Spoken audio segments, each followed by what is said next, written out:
na nĩ atĩ arĩmi kaunti-inĩ ĩno ya Naikuru nĩ magĩikitie ritana kuri thirikali ĩtigĩrĩre kana ĩtikire gũkorwo ĩkĩhĩmbĩria ũrĩmi wa kĩrĩu nĩguo kana ũrĩmi wa kĩrĩu nĩguo gũkorwo makĩongerera maciaro gũkũ bũrũri-inĩ. Rĩrĩ ndereti ya ugaruruku wa riera ĩgĩthiĩte na mbere gũkorwo ĩkĩhiũhia ngwatĩro na makĩria gũkorwo ĩkĩoneka arĩ ikĩenji mũtĩ. Rĩu kana gũkĩrĩ ũguo nĩ makĩrĩtie thirikali gwĩtigĩrĩra kana ĩrorane na thĩna wa kũhuka kwa mbegu cia unduire, kuona nĩ cigĩkoretwo ikĩambia kuhuka thoko-inĩ.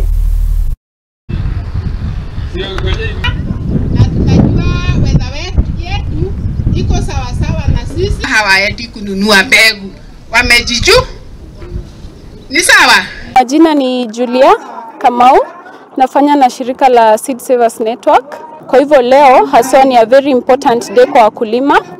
As they are preparing for the rains, we are hoping hazitakuwa very harmful as we are hearing, na itakuwa ni a preparation time ya kuplant. That's why they are here to exchange seeds, to share seeds, ndio waweze kupata mbegu za kupanda. Nafanya kazi na shirika Slow Food, na Slow Food ni shirika one member organization ya pale Kenya. Na tukiongelea mambo ya mbegu hapa nchi yetu ya Kenya, naona kwamba mbegu ni one important input ambayo wewe kama mkulima huwezi fanya without. Unaweza shirika Slow Food, na Slow Food ni shirika one member organization ya pale Kenya. Na tukiongelea mambo ya mbegu hapa nchi yetu ya Kenya, naona kwamba mbegu ni one important input ambayo wewe kama mkulima huwezi fanya without. Unaweza kaa bila fertilizer, unaweza kaa bila other farming inputs, but you cannot avoid seed.